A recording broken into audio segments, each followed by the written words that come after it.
கார்த்திகை முதல் தேதி ஐயனுக்கு மாலையிட்டான்.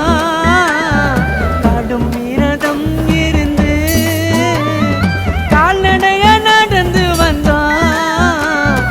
அன்னதான பிரபுவே சரணம், ஏழை மக்களுக்கு உணவு தரணும். மகர ஜோதியே சரணம், எங்க மக்களுக்கு மகிழ்ச்சிய தரணும்.